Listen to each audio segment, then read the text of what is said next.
इसके बाद अगला करंट अफेयर्स आता है ड्रॉट एटलस, विश्व सूखा एटलस। वर्ल्ड में बेटा सूखा ग्रस्त बहुत सारे क्षेत्र हैं जो आज की डेट में बहुत ज़्यादा जल के अभाव में हैं। तो जहाँ जहाँ ड्रॉट बहुत ज़्यादा आ गया उसके लिए एक एटलस बना दी गई। उस एटलस में आप देख सकते हैं कहाँ पे कितने पानी की कमी हो गई और भविष्य में और कितने पानी की कमी होगी। तो विश्व सूखा एटलस के अनुसार 2050 तक 75% आबादी जो है हमारे विश्व की वो सूखे के चपेट में। लगभग 100 लोग रहते हैं, उसमें 75% लोगों को पानी मिलेगा ही नहीं। ठीक है। इसे मरुस्थलीकरण से निपटने के लिए संयुक्त राष्ट्र सम्मेलन और यूरोप आयोग ने अनुसंधान केंद्र का सहयोग स्टार्ट किया। देखिए क्या होता है यहाँ पर, एक चीज आपको समझनी है, ये होता क्या है। मान लीजिए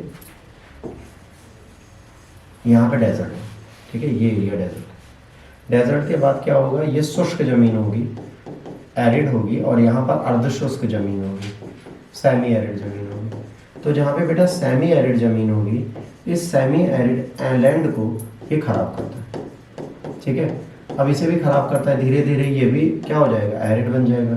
फिर आगे क्या होगा, आपका फर्टाइल लैंड होगा, यहाँ पर भी एयर इरोजन करेगा। तो धीरे धीरे क्या होगा, जब पानी की कमी होगी तो सॉइल इरोजन के साथ साथ आपका डेजर्टिफिकेशन बढ़ता चला जाएगा। तो इस डेजर्टिफिकेशन को रोका कैसे जा सकता है। मान लीजिए यहाँ पे डेजर्ट है तो इसके आसपास आप एक ग्रीन वॉल बना दें। क्या बना दीजिए बेटा, एक ग्रीन वॉल बना दीजिए। इस ग्रीन वॉल से आप सारे काम कर सकते हैं। इस ग्रीन वॉल के आसपास आप पेड़ लगा सकते हैं, पौधे लगा सकते हैं। तो ये ग्रीन वॉल आपके लिए प्रॉपर मैनर में काम करते हुए दिखेगी। तो इन्होंने कहा है कि भाई सूखा जब बढ़ेगा तो जल आपूर्ति, कृषि, जल विद्युत, अंतर्निहित वन पारिस्थितिकी तंत्र, इन सब के बारे में बात की गई। इन्होंने कहा कि भाई ये जरूरी है। विश्व में 21 केस स्टडीज़ की गई और देखा गया कि भाई यहाँ पर कौन सा ऐसा अक्षांश है जहाँ पर प्रॉब्लम नहीं है।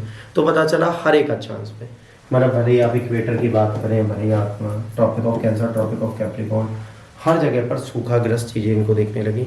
इस प्रणालीगत सूखा जोखिम को प्रबंधित करने, कम करने और अनुकूलन के लिए ठोस उपायों और मार्गों का वर्णन किया गया। विभिन्न क्षेत्रों के लिए इन कार्यों के सैलाभों को रेखांकित किया गया। विभिन्न क्षेत्रों में सर्वोत्तम प्रथाओं को देखा गया। शासन, जैसे छोटे किसानों के सूक्ष्म बीमा, जल उपयोग, इनकी योजनाएं बनाना, भूमि उपयोग प्रबंधन, जो कृषि और वानिकी है उनको ध्यान देना, और जल आपूर्ति का प्रबंधन करना कि जो अपशिष्ट जल है, जो हमारा वाटर वेस्ट होता है, उसको हम प्रॉपरली फिर से रीयूज कर पाएँ कहीं ना कहीं। अब United Nation Convention to Combat Desertification क्या है, ये कोशिश करते हैं कि अंतर्राष्ट्रीय समुदाय जहाँ पर शुष्क, अर्धशुष्क और शुष्क उपार्जित क्षेत्रों को संबंधित करता है। और इन सब क्षेत्रों को अगर हम पारिस्थितिकी तंत्रों में देखें, और यहाँ पर जो लोग रहते हैं वो सबसे ज़्यादा सूखेग्रस्त क्षेत्रों में रहते हैं। जैसे राजस्थान के एरिया में जाइए तो वहाँ पानी की सबसे ज़्यादा कमी मिलेगी। यूपी में आपको थोड़ी कम मिलेगी क्योंकि आप मैदानी भागों में रहते हैं।